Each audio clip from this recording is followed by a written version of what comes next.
नमस्कार, अपना उत्तराखंड में आप सभी का स्वागत है। मैं हूं नीलू। करते हैं खबरों की शुरुआत। तो कैलाश मानसरोवर का पहला जत्था शनिवार को टनकपुर से धारचूला के लिए रवाना हो गया। सीएम पुष्कर सिंह धामी ने पहले दल को हरी झंडी दिखाकर रवाना किया। पहले दल में 13 महिलाओं के साथ कुल 45 यात्री शामिल हुए, जो आज पिथौरागढ़ होते हुए बेस कैंप धारचूला पहुंचेंगे। वहां सीएम धामी ने सभी यात्रियों की मंगल कामना की यात्रा की है।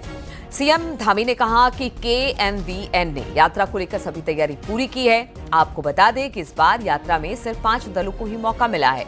वहीं सभी यात्री कैलाश पर्वत और मानसरोवर झील के दर्शनों के लिए खासे उत्साहित हैं। मानसरोवर यात्रा पूरे 5 साल के इंतजार के बाद हो रही है।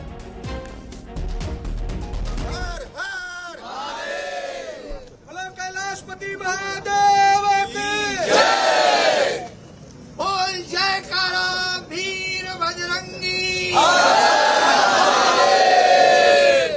सभी व्यवस्थाएं पूरी तरह से की गई हैं यात्रियों की सुरक्षा के लिए। उनकी यात्रा अच्छी हो, यात्रा में किसी प्रकार की परेशानी न हो, क्योंकि यात्रा अत्यंत कठिन यात्रा भी है। मौसम की चुनौती भी बनी रहती है, भूस्खलन के रास्ते भी हैं, लेकिन उसके बाद भी पूरा कुमाऊं मंडल विकास निगम के द्वारा जो हमारा राज्य का निगम है, वो सभी सुविधाएं कैलाश यात्रियों के लिए की गई हैं। उनकी यात्रा अच्छी होगी, अच्छे प्रबंधों के साथ होगी और बड़ा उत्साहपूर्ण माहौल है। सभी यात्री बहुत उत्साह से परिपूर्ण हैं। मैं सबकी यात्रा की सफलता की कामना करता हूं कि भगवान महादेव सब पर कृपा करें, उनकी मनोकामना पूर्ण करें, उनकी यात्रा सहज हो, सरल हो, सुलभ हो और सुरक्षित हो। यात्री भी बहुत खुश थे। यहाँ पर एक देवभूमि से शुरुआत हुई है उनकी यात्रा की। नहीं, देखिए, ये माँ पूर्णागिरी का भी धाम है।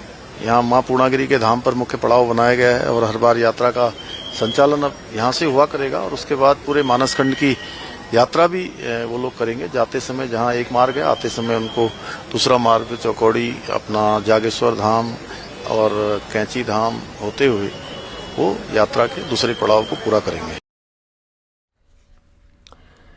उत्तराखंड के सीएम पुष्कर सिंह धामी शनिवार सुबह धान की रोपाई में शामिल हुए। दरअसल सीएम अपने गृह क्षेत्र खटीमा में है। बरसात के चलते आजकल खेतों में धान की रोपाई चल रही है। सीएम धामी ने सुबह जब खेतों में रोपाई होती देखी तो वो भी उतर गए। इस दौरान हुड़के की थाप भी चलती रही। रोपाई के बाद सीएम ने खेतों में काम कर रहे किसानों के साथ बातचीत की। सीएम धामी ने कहा कि उनको बचपन के दिन याद आ गए जब वो अपनी मां के साथ इसी तरह खेतों में रोपाई में हाथ बटाया करते थे। दरअसल पहाड़ में धान की रोपाई एक सांस्कृतिक आयोजन की तरह होता है। रोपाई के समय हुड़किया बोल यानी कि हुड़के की थाप पर देवताओं को याद किया जाता है, उनका आह्वान किया जाता है और इस तरह की परंपरा है। ये एक समृद्ध सांस्कृतिक धरोहर है जो आज भी पहाड़ी क्षेत्रों में संरक्षित है। किसानों के साथ सीएम भावुक दिखे। उन्होंने उत्तराखंड के अन्नदाताओं की जीवटता को सलाम किया।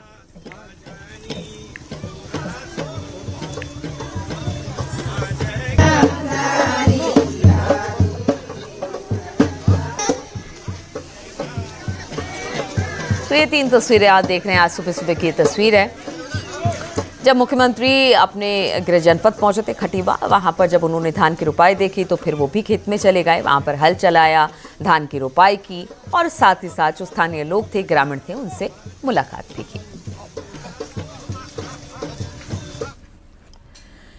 देहरादून से बड़ी खबर लेते हैं, जहां पर मसूरी आने के लिए अब रजिस्ट्रेशन जरूरी कर दिया गया है। रियल टाइम मॉनिटरिंग के लिए पोर्टल तैयार किया गया है और अब रजिस्ट्रेशन के आंकड़े लाइव होंगे। इसके साथ ही जाम और भीड़ नियंत्रण की डिटेल पोर्टल पर अपलोड होगी। UTDB ने इसके लिए पोर्टल तैयार किया है।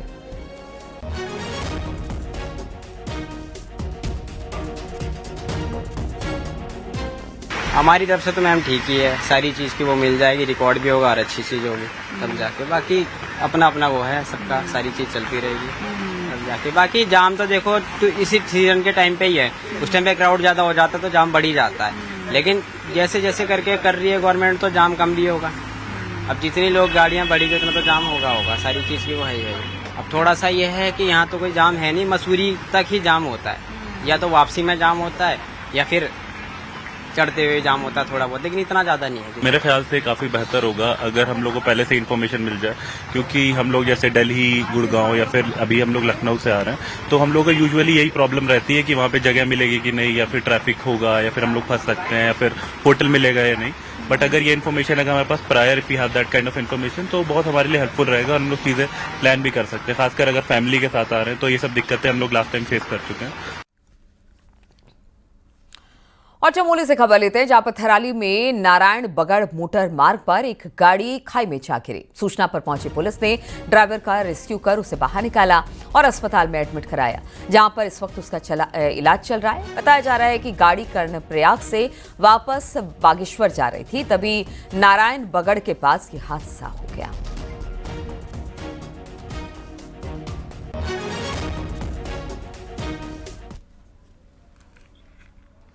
चमोली में बद्रीनाथ हाईवे पर एक कार पर बोल्डर गिर गया। कर्णप्रयाग में कपीरी स्टैंड के पास सड़क के किनारे खड़ी कार पर पहाड़ी से बोल्डर गिरा। बोल्डर की चपेट में आने से कार बहुत क्षतिग्रस्त हो गया। आप देख रहे हैं किस तरह से आगे का हिस्सा क्षतिग्रस्त हुआ है। गनीमत यह रही कि जिस वक्त यह हादसा हुआ उस समय कार में कोई भी मौजूद नहीं था।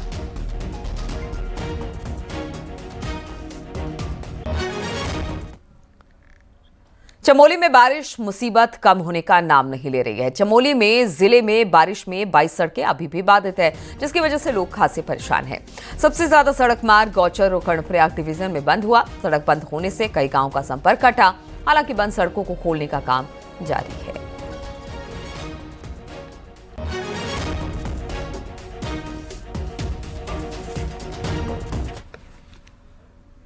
प्रदेश में अगले 3 दिन बारिश का अलर्ट है। देहरादून, नैनीताल समेत आसपास के इलाकों में जहां मौसम विज्ञान केंद्र की तरफ से येलो अलर्ट जारी किया गया है, वहीं रुद्रप्रयाग और बागेश्वर के लिए ऑरेंज अलर्ट जारी किया गया है। देहरादून, मसूरू में सुबह से ही बारिश का सिलसिला देखने को मिल रहा है।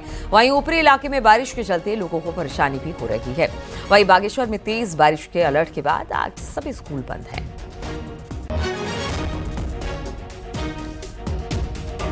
प्रदेश में लगातार बारिश हो रही है। देहरादून, मसूरी की अगर हम बात करें, रिमझिम बारिश का सिलसिला सुबह से ही यहां पर देखने को मिल रहा है।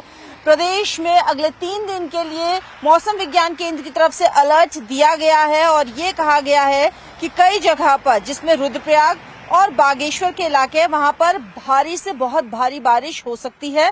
ऑरेंज अलर्ट है। देहरादून, नैनीताल समेत आसपास के जो इलाके हैं वहां पर यह कहा गया है कि गरज चमक के साथ तीव्र बौछार यहां पर देखने को मिल सकती है। मसूरी में इस वक्त हम मौजूद हैं और यहां पर आप देखिए कितना शानदार मौसम देखने को मिल रहा है। एकदम धुंध जो है वो कई जगह पर यहां देखने को मिल रही है। पर्यटक वीकेंड पर मसूरी का रुख कर रहे हैं। कई जगह पर जाम की भी स्थिति बन रही है, लेकिन इस वक्त की अगर मैं बात करूं, रिमझिम फुहारें लगातार गिर रही हैं इस रूट पर और लोग जो है वो मौसम का आनंद लेते हुए नजर आ रहे हैं।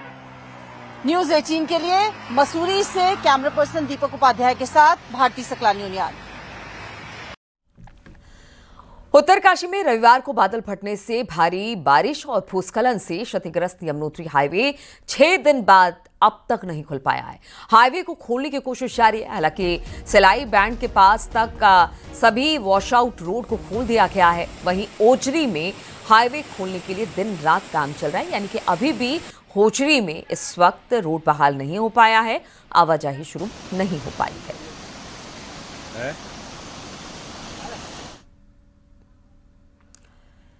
देहरादून से महज 30 किलोमीटर दूर सहसपुर विधानसभा के गांव बटोली के पास कुदरत का कहर देखने को मिला। तस्वीरों में साफ देखा जा सकता है कि किस तरह से पहाड़ी को काटते हुए ये मलबा आगे बढ़ रहा है। आपको बता दें कि गांव के पास बारिश होते ही मलबा बहना शुरू हो जाता है। ग्रामीण इन दिनों गांव में ही पूरी तरह कैद हो चुके हैं। ग्रामीणों का कहना है कि किस तरह जब गांव कैद हो गया हो, ये पहली बार नहीं है कि हर साल बरसात में 4 महीने गाँव इसी तरह से कैद होकर रह जाता है, जब लैंडस्लाइड चारों तरफ से देखने को मिलती है। उत्तरकाशी के शिवड़ा कुआ गांव में ग्रामीणों ने मुश्किलें लगातार थम नहीं रही है, मतलब बढ़ती चली जा रही है। ग्रामीणों में एक और गुलदार की दहशत देखी गई है और जान जोखिम में डालकर दूसरी ओर लोग नदी पार कर रहे हैं ट्रॉली से। आप देखिए कितनी मुसीबत है, एक तरफ गुलदार है तो दूसरी तरफ पानी और नदी और आवागमन की समस्या। गांव के करीब 35 से ज़्यादा परिवार लंबे समय से गांव को सड़क और पुल से जोड़ने की मांग कर रहे हैं, लेकिन अभी तक कोई मांग पूरी नहीं हो पाई है, जिसके चलते ग्रामीण आवाजाही का संकट झेलने को मजबूर है। आजकल बहुत लोग आ रहे हैं वोट मांगने, और आप यहाँ देख सकते हैं यहाँ इतनी ज़्यादा नदी आ रखी है कि लोग जब इस जंगल के रास्ते से जाते हैं तो हमने कई बार अपने आंखों से गंगोरी से यहाँ कई बार गुलदार देखे हैं, और कई बच्चे मतलब यहाँ पे कई लड़कियाँ बाढ़ में बह चुकी हैं इसके कारण, और स्कूली बच्चों को तो ज़्यादा दिक्कत का सामना करना पड़ सकता है यहाँ पे। रास्ता भी बहुत खतरनाक है। पैदल रास्ता डूब गया क्या? हाँ, पैदल वाला रास्ता डूब गया, ऊपर से पत्थर भी आते हैं। कई लोग उसमें बहुत ये हो गई, चोट आ गई लोगों को। अब क्योंकि नदी सामने, अब आजकल तो नदी इतनी ज़्यादा बढ़ रही है कि हम कहीं से नहीं जा पा रहे हैं। बरसात के मौसम में एक और नदी का बढ़ता जल स्तर और दूसरे और जो शूड़ा गांव के ग्रामीण हैं, ट्रॉली के सहारे ही उनकी जिंदगी रहती है। इस समय ग्राउंड जीरो पे न्यूज 18 है, न्यूज 18 आपको दिखा सकता है। ये ट्रॉली है, और ट्रॉली से खींचते समय कितना संघर्ष ग्रामीण को करना पड़ता है, अपने परिवार के सदस्यों को बुलाना पड़ता है, और सदस्य वहाँ से रस्सी खींचता है और यहाँ से ग्रामीण जाता है।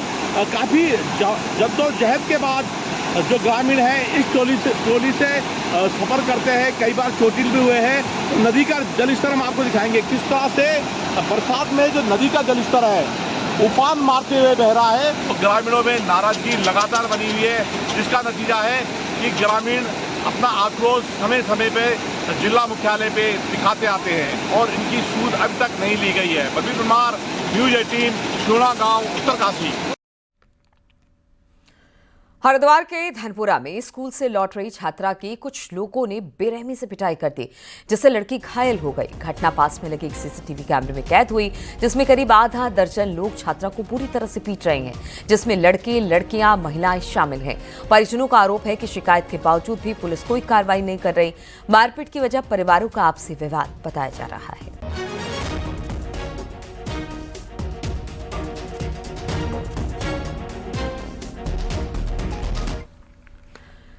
त्रिस्तरीय पंचायत चुनाव में बीजेपी ने ज्यादा से ज्यादा जिला पंचायत सीट जीतने के लिए पूरी जान अपनी डाल दी है। पार्टी के एक स्पेशल डेडिकेट टीम जहां समर्थित प्रत्याशियों पर नजर रखे हुई है, वहीं उसके सिंबल को कैसे जनता तक पहुंचाया जाए, इस पर भी कार्यकर्ताओं का फोकस बना हुआ है।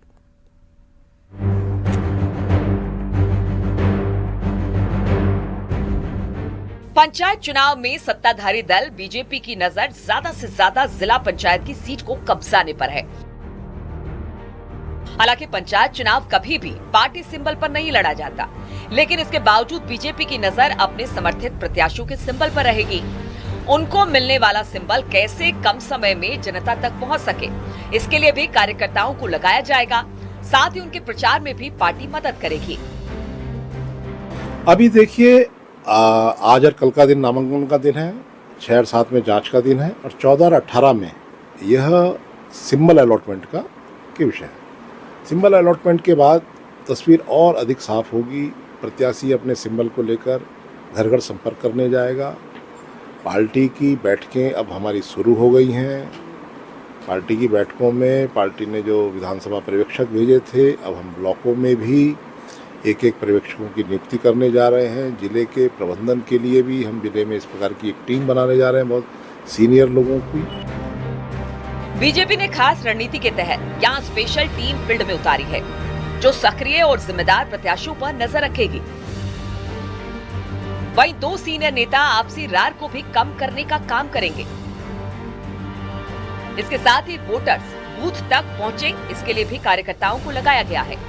ऐसी सीटें जिन पर भारतीय जनता पार्टी के 1 से अधिक कार्यकर्ता, हमारी समीक्षा के बाद हमको लगा कि एक मत सहमति नहीं बन पा रही है, तो हमने उन सीटों को फ्री छोड़ा है, उनको मुक्त छोड़ा है। 2-2, 3-3 लोग हैं भारतीय जनता पार्टी कार्यकर्ता, तो वो उनमें से जो भी जीत करके आएंगे, अपनी रणनीति के अनुसार जीत करके आएंगे, अपनी प्लानिंग के तहत जीत करके आएंगे, वो भारतीय जनता पार्टी में आगे की जो भी हमारी रणनीति होगी उसमें पार्टी के साथ में खड़े होंगे। तो ऐसी सीटों को हमने जो है फ्री छोड़ा है, लेकिन हमारा प्रयास रहेगा कि पार्टी का व्यक्ति जीत करके। यानी पंचायत चुनाव ट्रेलर है और इसमें जीत पार्टी की लाइन और लेंथ दिखाएगी, ताकि उस बूथ सीट कार्यकर्ता का आंकलन किया जा सके, जिसके चलते 2027 की जंग को लड़ना है। न्यूज 18 के लिए देहरादून से भारती सकलानी उनियाल की रिपोर्ट।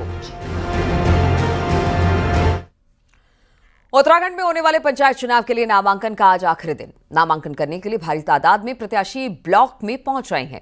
वहीं महिलाओं और युवाओं में पंचायत चुनाव को लेकर काफी उत्साह दिखाई दे रहा है। पंचायत चुनाव को लेकर प्रशासन की तैयारी भी पूरी है।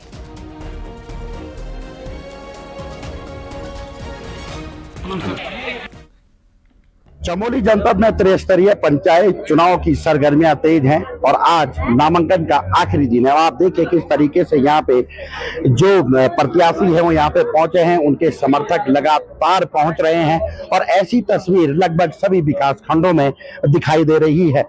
अगर चुनावों की बात करें तो जिस तरीके से इस वर्ष लगातार हम देख रहे हैं कि युवाओं में, महिलाओं में काफी उत्साह दिखाई दे रहा है और अपने गांव की सरकार बनाने के लिए हर कोई तैयार है। सुबह से ही विकास खंडों में महिलाओं का जमावड़ा लगा हुआ है, तो वहीं प्रशासन के द्वारा भी सभी तैयारियां की गई हैं। आप देखिए इस बार पहली बार पंचायत चुनावों में मेडिकल की टीमें भी नामांकन स्थल पर तैनात की गई है और लगातार यहाँ पे प्रत्याशियों से लेकर जो उनके समर्थक हैं उनके का चेकअप भी किया जा रहा है। तो कुछ इस तरीके की व्यवस्थाएं भी प्रशासन के द्वारा की गई हैं।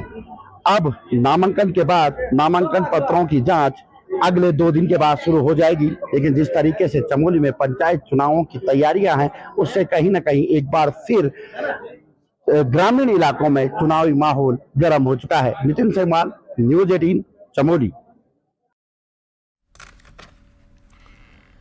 उत्तराखंड में इन दिनों पंचायत चुनाव के लिए नामांकन जोरों पर है और इसी नामांकन के दौरान एक से बढ़कर एक क्वालिफाइड लोग सामने आ रहे हैं जो ग्राम प्रधान से लेकर बीडीसी मेंबर और जिला पंचायत सदस्य तक बनना चाहते हैं।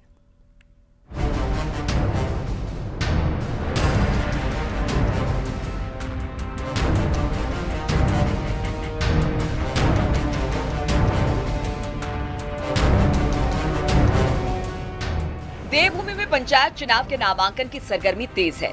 ब्लॉक मुख्यालयों से लेकर जिला पंचायत मुख्यालय तक में खूब हलचल है, लेकिन इस हलचल के लिए ऐसे प्रोफेशनल अपना नामांकन लेकर पहुंच रहे हैं जिनकी क्वालिफिकेशन अपनी और लोगों का ध्यान खींच रही है। एक स्कूल में टीचर कविता आर्या ने बसानी गांव से ग्राम प्रधान बनने के लिए नौकरी तक छोड़ दी। यही हाल गौलापार से आई दीक्षा बिष्ट और वैशाली नेगी का भी है, जो बीएड करने के बाद ग्राम प्रधान की रेस में शामिल हैं। मैंने एमए किया है एजुकेशन से और मैंने टीचिंग भी की है और अब मैं राजनीति में आना चाहती हूँ। मेरा मेन मोटिव ये है कि जो हमारे ग्राम सभा में बहुत सारे सार्वजनिक काम अवरुद्ध हैं। मेन ये है कि आवारा जो जानवर घूम रहे हैं हमारे, जिससे किसानों को बहुत फसलों से बहुत नुकसान हो रहा है। मैं वैसे टीचर बनना चाहती थी, लेकिन मुझे इस बार मौका मिला है कि मैं महिलाओं के लिए कुछ कर सकूं, तो मुझे चुनाव लड़ने का मौका मिला इस बार, तो मैंने इस बार अपना नामांकन कराने आज आई हूं यहाँ। यही नहीं, अभी तक अपने पति के व्यवसाय और राजनीति में हाथ बटा रही मीना पांडे तो अब सब काम छोड़ छाड़कर हल्द्वानी का ब्लॉक प्रमुख बनने का ख्वाब देख रही हैं। यही नहीं, पॉलिटिकल साइंस में पोस्ट ग्रेजुएट और स्वयं सहायता चलाने वाली नीलू नेगी तो इतने जोश में है कि अपने इलाके में चुनावी झंडा गाड़ चुकी हैं। मैं महिलाओं को स्वरोजगार दिलाना चाहती हूँ, मतलब जिससे महिलाएं आगे आए। महिलाओं को आगे लाने के लिए और पढ़े लिखे लोगों को आगे लाने के लिए सरकार ने 50% आरक्षण लागू किया गया है। क्योंकि मैं समाज में सक्रिय रहती हूँ, महिलाओं के लिए हमेशा खड़ी रहती हूँ, क्षेत्र में थोड़ा विकास करना चाहती हूँ, तो मैं चाहती हूँ कि महिलाओं के सशक्तिकरण के लिए मैं आगे बढ़ूँ। इन्हीं प्रत्याशियों के बीच आईटी प्रोफेशनल रही रीता बिष्ट भी अपना नामांकन करने पहुंची। यही नहीं, एलएलबी कर नए नवेले वकील बने कपिल सिंह देवपा भी ग्राम प्रधान बनने का सपना देख रहे हैं। सर्वप्रथम मेरा मुख्य उद्देश्य अपने गांव का विकास है। सड़क, बिजली और पानी को लेके मेरा मुख्य उद्देश्य गांव की समस्या में जो भी समस्या है उसे हल करने का है। मैं पनियाली ग्राम सभा से ग्राम प्रधान पद हेतु उठ रहा हूँ। इससे पूर्व में मेरी चाची और मेरे पिताजी भी प्रधान रहे हुए हैं। जाहिर है पंचायत के स्तर पर खूब टैलेंट निखर कर सामने आ रहा है। अब देखना होगा कि प्रत्याशियों की ये क्वालिफिकेशन वोटर्स को अपनी ओर कितना आकर्षित करती है। हल्द्वानी से न्यूज 18 के लिए शैलेंद्र नेगी की रिपोर्ट।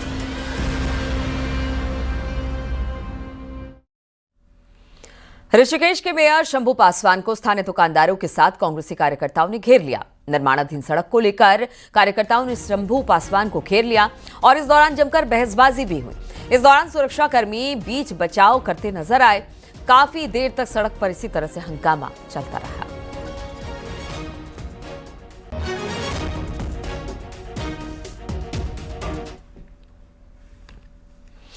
हल्द्वानी का इंटरनेशनल स्टेडियम इस बार गौला नदी में आने वाली बरसात के पानी से बचेगा या फिर नहीं, इस पर संशय बरकरार है, क्योंकि जो दीवार उसकी सुरक्षा के लिए बनाई जा रही है उसके काम में तेजी नहीं है जो होनी चाहिए थी। और इस बात का खुलासा तब हुआ जब जिले के आला अधिकारी इस सुरक्षा दीवार का निरीक्षण करने पहुंचे।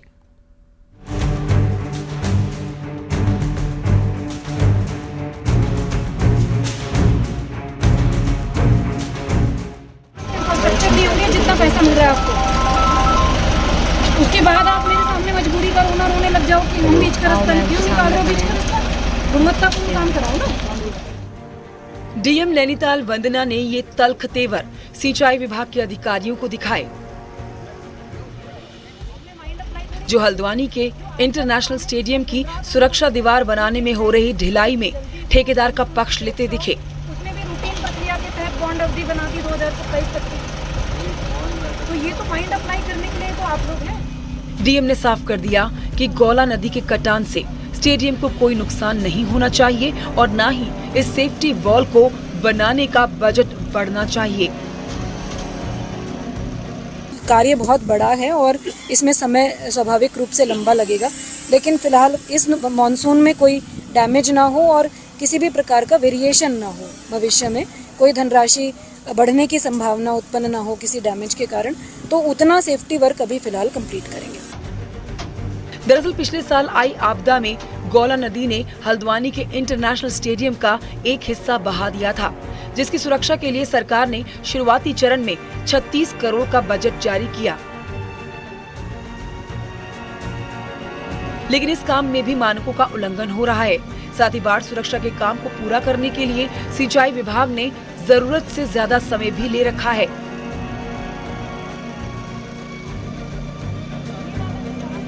जिससे इस दीवार को बनते बनते 3 बरसातों का सामना करना पड़ेगा।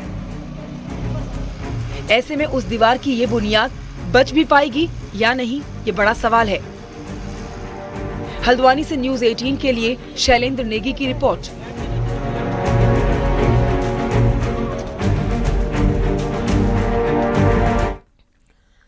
खटीमा में लगे उत्तर प्रदेश के पीलीभीत को जाने वाले रास्ते पर एक विशाल रॉयल बंगाल टाइगर दिखाई दिया। रास्ते पर बनी पुलिया पर बैठे बाघ को सड़क से गुजरते वाले गाड़ियों के अंदर से बाघ का वीडियो बना लिया। आप ये देखिए कितने शानदार तरीके से ये टाइगर जो है वो बंगाल टाइगर वो बैठा हुआ दिखाई दे रहा है। जो लोग वहाँ से गुजर रहे थे उन्होंने इसका वीडियो बनाया। वीडियो में बाघ शांत बैठा दिखाई दे रहा है। ये वायरल वीडियो कब का है, न्यूज़ 18 इसको लेकर कोई दावा नहीं करता है।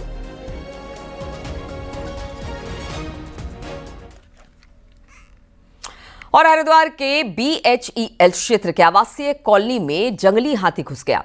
घरों में हाथी ने घरों के बाहर लगे जो पेड़ पौधे थे, वाहन थे, उनको नुकसान पहुंचाया। और बताया जा रहा है कि हाथी के उत्पात मचाने की एक घटना वहां लगे CCTV कैमरे में कैद हो गई। काफी देर तक रिहायशी इलाके में उत्पात और चहलकदमी करने के बाद स्थानीय लोगों ने वन विभाग को इस बात की सूचना दी, जिसके बाद पहुंची वन विभाग की टीम ने हाथी को जंगल की ओर खदेड़ा। हरिद्वार फॉरेस्ट रेंज के रेंजर शैलेंद्र सिंह नेगी का कहना है कि इस इलाके में गश्त दल को तैनात कर दिया गया है।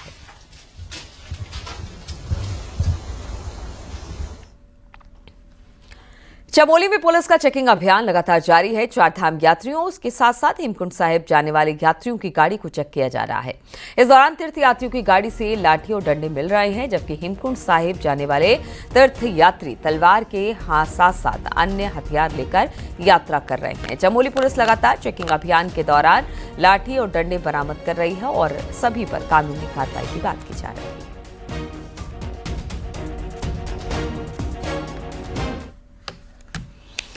और इसी के साथ इस बुलेटिन में फिलहाल इतना ही। रोकेंगे छोटे से ब्रेक के लिए, लेकिन ब्रेक के बाद भी खबरों का सिलसिला जारी है। लौटेंगे सुपरफास्ट खबरों के साथ।